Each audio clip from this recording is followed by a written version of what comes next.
تلك الأيام نداولها بين الناس. ئەو ڕۆژگارانەی مەسعود بارزانی حیسابی لە بۆ کەس نەداکرد، خۆی لێگۆڕابوو لە بەرجێلاندۆمەکەی قوڕی بەسەری مەش کرد، لە 150 خاچی کوردستانی دۆڕاند. ئەو کاتە بوو دەیگوت ماگۆڕک ئیوەی نییە قسەی لەگەر بکەم، جێ لە ماگۆڕچی نەدەگرت. تێنەدەگەویش لەوەی پاش ئەو هەموو ساڵە تەمەنەی، ئەو هەموو ساڵە سیاسەتکردنەی، هێشتا فێر نەبووە لەوەی ماگۆڕک چێە، ئۆباما چێە. ئەوان هەموو مۆزەفی وڵاتە چینە پێی دەرێن ئەمریکا، کە قسەچی دەکەن قسەی وان نییە، قسەی ئەمریکا. بە کورتەکەی هاوڕێیان ماگۆڕک هاتە کوردستان، حیسابی نە لە بۆ کوڕی کرد، نە لە بە بابیشی کرد، تەنها نێچیری دیت و قوبادی دیت، نەک پاڤڵ، بەڵام پاڤڵیش خۆی پێ شۆڕ کردەوە. جا ئەسلی مەسەلەکە ئەوەیە،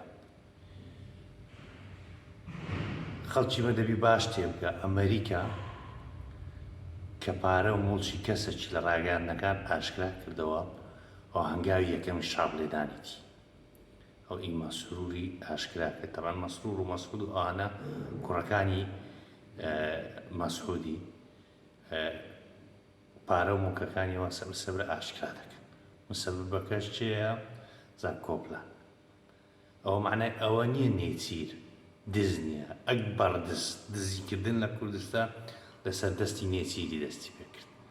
بەڵام ئەمریکا نێچیری پێ مەقبوڵترە لە باب و کوڕی، لەبەرەوەی باب و کوڕ گەمژەنە، بە گەمژەیی سیاسی مەبەستەوە، نە گەمژەی کۆمەڵایەتی. ئەگەر گەمژە نەبایە مەسرور بە فیتی نێچیری ئازادی خوازانی بادینانی حکم ناکرد پێشەوەی دادگا بڕیار بدە. ئەگەر گەمژە نەبایە مەسرور لە ڕەتفعلی نێچیری ئازادی خوازانی بادینانی حکم ناکرد. ئەگەر گەمژەی سیاسی نەبایە مەسرور، ئەو هەموو دەوڵەتە پێیان گوت کورە کاکە مەکە، کورە خراپە، ئەوانە نابێ حکم بدرێن، جێ لە کەس نەکرد، شو سەرکەریداری نهاتە خوارێ، هەر ئیشەکەی خۆ کرد. تەبان هەموو ئەو ئیشانێک کە لە خلال 1 ساڵ کردیتی، گەورەترین زەربەی لە مێژووی خۆی و بابیشیدا. لە بەرامبەر چێ ئیستفادەی کرد؟ نێچیر. ئێستا ببینن هەموو دنیا نێچیری پێ مەقبوڵترە. تەوان نێچیر دەرجاری سیاسیە، مەسروڕی توش کرد و ئێستا نییە شاپیشیان دەدا. تەوان ئێستا نێچیر بەدیلی مەسرور و مەسعودیە. ببینن ماگۆڕک دێتە کوردستان، مەسروری نابینی، مەسعودی نابینی، ئەسڵا حیسابی شالۆ ناکە. ئەو دەما لە بیرتانە لە وەختی ڕیفراندۆمی مەسعود چوو بە سەر کەریدارێ دێگو ئامادە نیمە جێ لە ماگۆڕکی بگرم. ئێستا ماگۆڕک دێتە کوردستان، ئەسڵەن ئامادە نیە بتبینیت، دەبی تێبگەن لەوەی. ئەوەم با مژدەی خۆشتان پێ بدەم هاوڕێیان، یعنی ئەوە سەرەتایە یەکەم جار ئاشکراکردنی مڵک و ماڵەکانیان لە ڕاگەیاندنەکان، دوو لە سەردانەکانیان، سێەم جار چیە؟ دەست بە سەداگرتنی مڵک و ماڵەکانیانە، دواتر شاپ لێدانیانە. یعنی ئێستا من دڵم زۆر خۆشە تێدەگەم لەوەی کۆتایی بنەماڵەی بارزانی نزیک بوویتەوە. ئەوە زۆر خۆشە. ئەوجا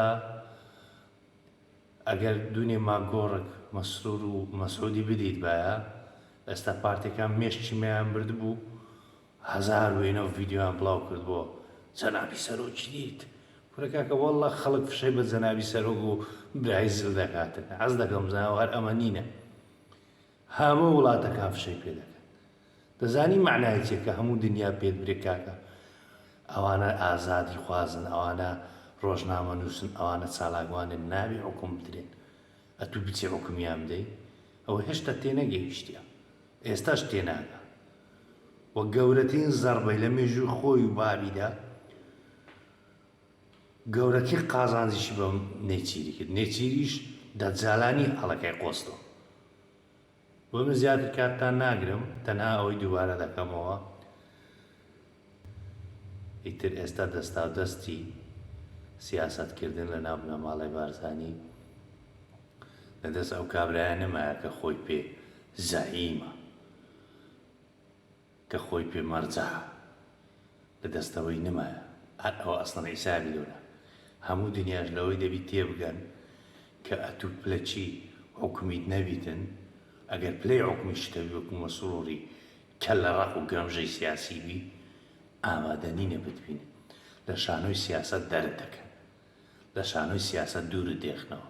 ئەو ئاوایە جارەکەی کە ماگۆڕک کورسەکەی مەسرووری برد مەسعودی برد، ئەو جارە ئی مەسرووری شتەبە لە من وەگرن.